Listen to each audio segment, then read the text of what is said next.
केवल एक युद्ध की कहानी नहीं, ये धर्म और अधर्म की अमर गाथा है। ये केवल अस्त्र शस्त्र की लड़ाई नहीं, ये सत्य और असत्य की परीक्षा है। जिसने इसे समझ लिया उसने जीवन का सार समझ लिया। यह है महाभारत। युगों पहले चंद्रवंश के एक महान राजा हुए, राजा भरत।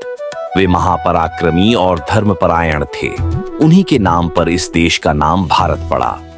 भरत का साम्राज्य इतना विशाल था कि उन्होंने अपने पुत्रों को उत्तराधिकारी नहीं बनाया, बल्कि योग्य राजाओं को गद्दी सौंपी। उनके वंश में कई प्रतापी राजा हुए, जिनमें से एक थे हस्तिनापुर के राजा शांतनु।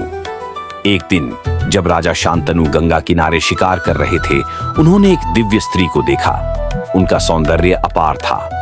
वह थी देवी गंगा। राजा शांतनु उनसे विवाह करना चाहते थे, लेकिन गंगा ने एक शर्त रखी।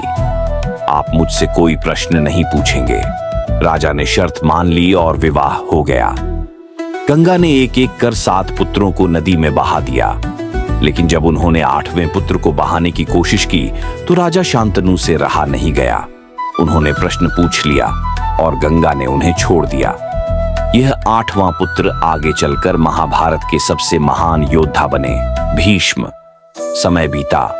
राजा शांतनु को सत्यवती नामक मछुआरिन से प्रेम हो गया, लेकिन सत्यवती के पिता ने शर्त रखी कि उनका पुत्र ही हस्तिनापुर का राजा बनेगा।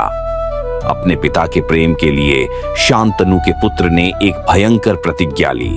मैं जीवन भर ब्रह्मचारी रहूंगा और कभी भी सिंहासन पर नहीं बैठूंगा। इस प्रतिज्ञा के साथ देवताओं ने उन्हें इच्छा मृत्यु का वरदान दिया। वे अब भीष्म कहलाए, अजर, अमर और अटूट संकल्प के प्रतीक। सत्यवती के पुत्र विचित्रवीर्य की मृत्यु के बाद हस्तिनापुर का भविष्य संकट में पड़ गया। तब आर्षि वेदव्यास ने नियोग विधि से 2 राजकुमारों को जन्म दिया, धृतराष्ट्र जो अंधे थे और पांडु जो दुर्बल थे। धृतराष्ट्र ने गांधारी से विवाह किया, जिन्होंने पति के अंधे होने के कारण स्वयं भी अपनी आंखों पर पट्टी बांध ली। पांडु की 2 पत्नियां थीं, कुंती और माद्री।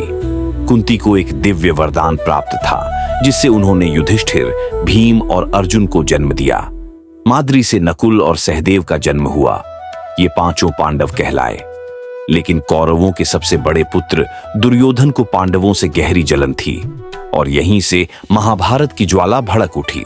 पांडव और कौरव एक साथ पल्ले बढ़े, लेकिन दुर्योधन ने हमेशा पांडवों के लिए षड्यंत्र रचे। गुरु द्रोणाचार्य की शिक्षा के दौरान अर्जुन सबसे महान धनुर्धर बने, जिससे दुर्योधन और अधिक क्रोधित हो गया।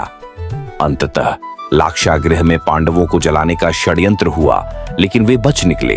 फिर द्रौपदी स्वयंवर में अर्जुन ने मछली की आंख भेद कर उनका वरण किया। लेकिन यह तो केवल शुरुआत थी।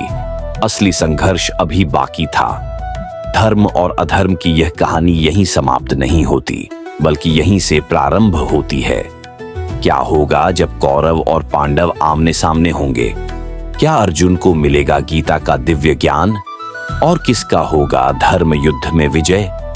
जानने के लिए जुड़े रहें महाभारत की इस अद्भुत यात्रा में। इस अद्भुत महागाथा को जानने के लिए हमारे चैनल को सब्सक्राइब करें, वीडियो को लाइक करें और अपने दोस्तों के साथ शेयर करें। महाभारत की इस यात्रा में हमारे साथ बने रहें। अगला एपिसोड जल्द आ रहा है।